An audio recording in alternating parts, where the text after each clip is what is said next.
Hey guys, welcome back to another movie review. It's not a comic book 60 review. I'm actually skipping over to talk about this movie that I was very fortunate to see before it actually completely goes out in theaters. Surprisingly, this was actually still played in certain select theaters, and I want to really see this movie. I want to watch this film, and being on my day off, I stumbled to a theater that actually had the movie, and that is Get On Up, the James Brown story.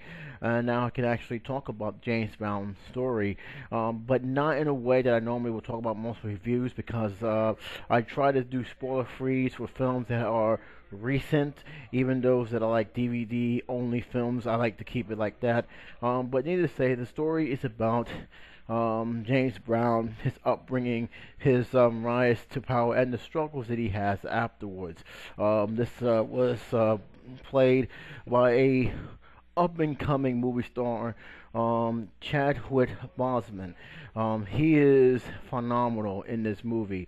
I don't think it's any other phrase I can give, but he really driven this movie and carried this movie, and he need to carry this movie because there are some things that I did have some problems with the film. This also had Dan Aykroyd in it.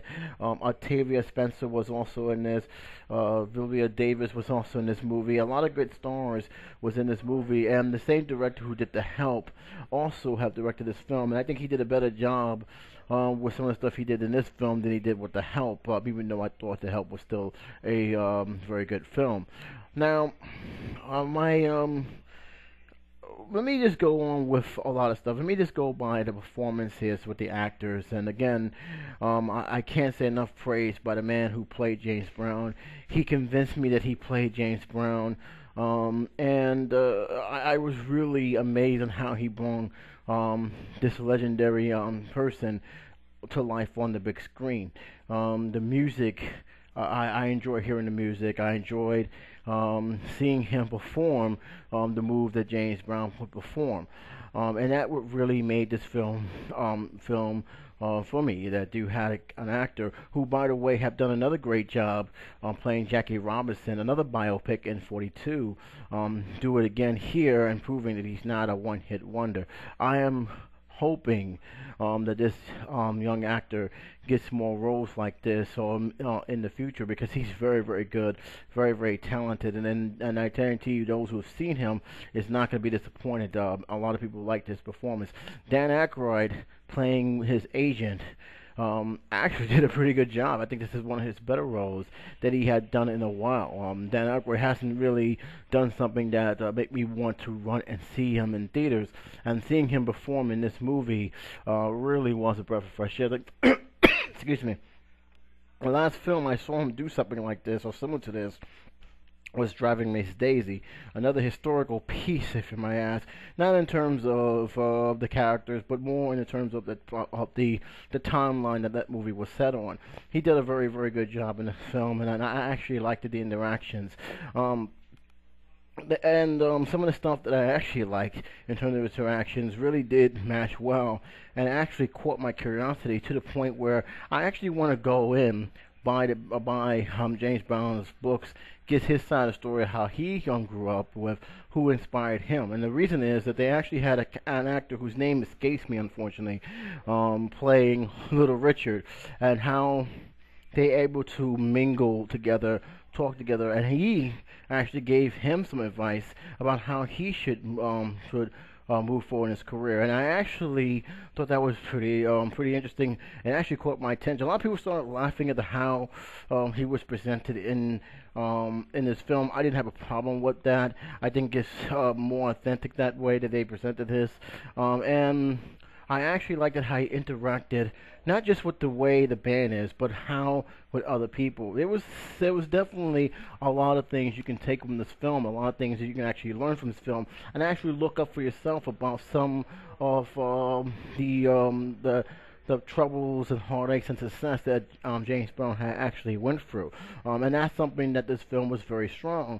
That's something I was actually worried about with this film. I also have to give credit to the young actor who played small James Brown and actually showed how his upbringing as a child wasn't very easy. I mean, some of the scenes they have shown him with was very, very hard, and I gotta give that kid credit. He really did convince me that was what James Brown was going through during his childhood. It was not pretty. It was not something that I would wish anyone to go through during his time. But the times were the times, and the kid who played Little James Brown really did a great job of presenting um, his troubled childhood during those years.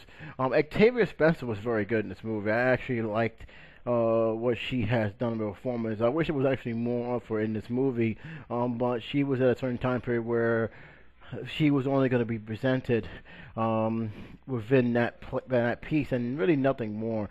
Um, in all, what she did was very very good, and I actually did like her performance in this film. Everybody's performance was very very good in this movie. The music, it's James Brown. What can you say?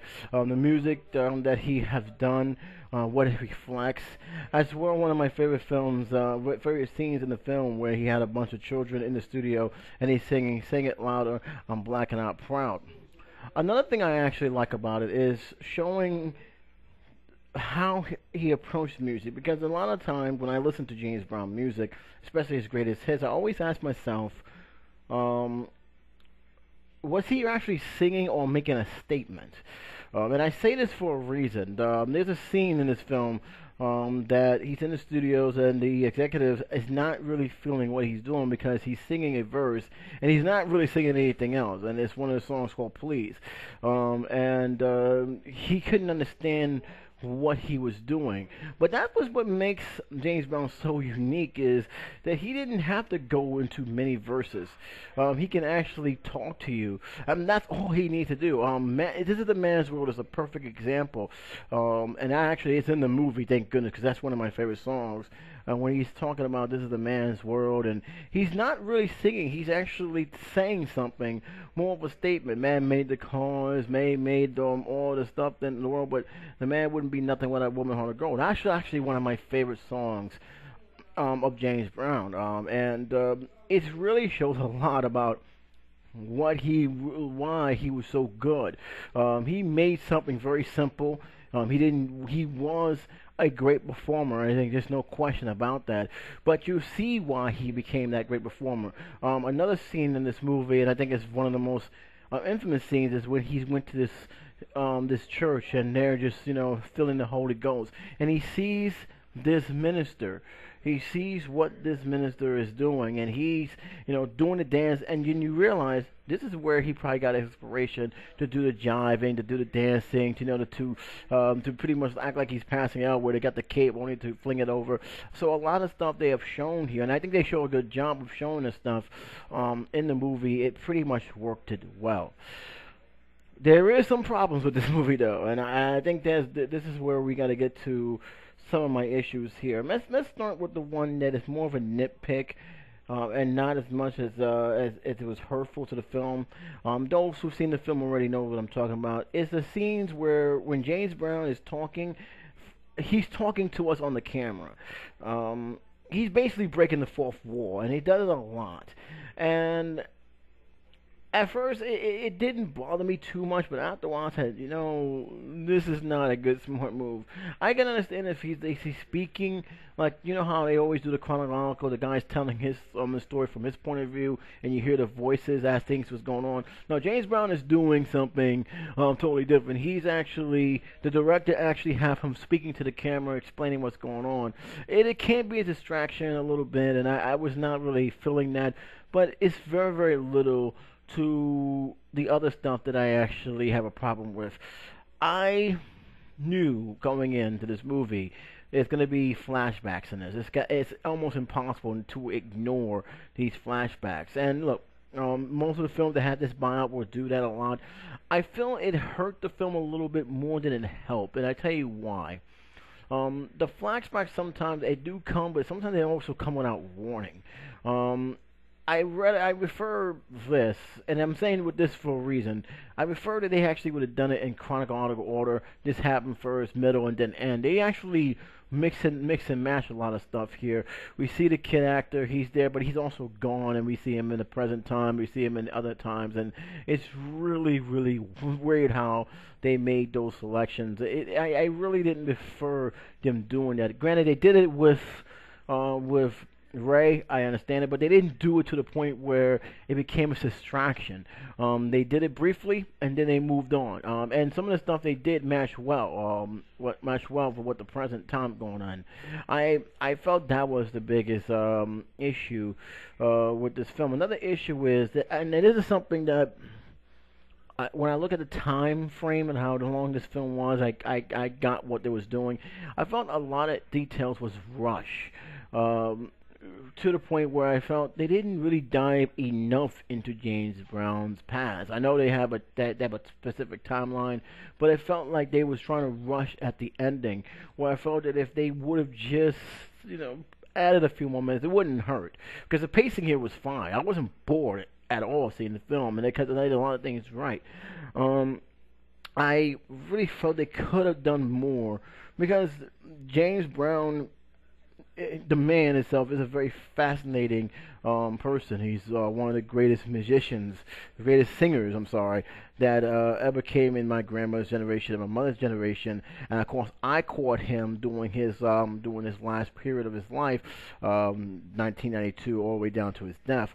But I listened to his music. I respect and admire the guy, and he really didn't change his style at all, and it still sounded great, as if it was he just recorded off yesterday. Despite the making fun of being by Eddie Murphy and Delirious and God knows everybody else who have made fun of his voice, he was a genius in what he did. He is truly the Godfather of soul, and I think this movie have done good in bringing that out. However, I felt they really didn't go all the way. Ray, and I'm saying this as the extended cut more so than the original theater version, went all the way. We've seen his ups and downs. We see it here, but I felt that they actually glossed through on some major details that should have been done. Other than that, I really did enjoy this film.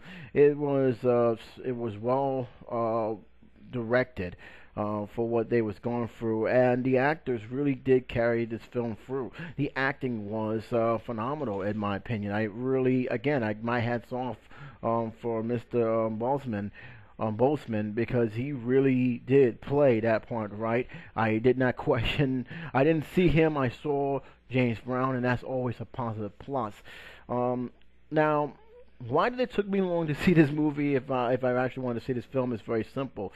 The box office results wasn't good for this film, and a lot of theaters, minus the ones that was in Harlem and other places that is more in the urban area, has played this movie, which is kind of sad because this is a good period piece to watch. It was very good in terms of acting, in terms of what they was doing, but this film was very hard to find. I knew it was still playing in certain areas in New York. I didn't know where, and that's because a lot of the papers didn't actually advertise it. But once I found it, it was only on one time only. I just went in and I just enjoyed it. It was actually fun and entertaining. So what's my rating for this? This film is a 3 out of 4. A lot of people was going to say, why is it not higher? Well, the simple fact is, like what I said, explain.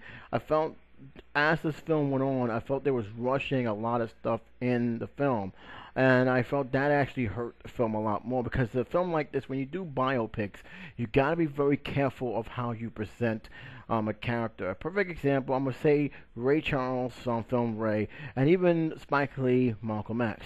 They was very careful.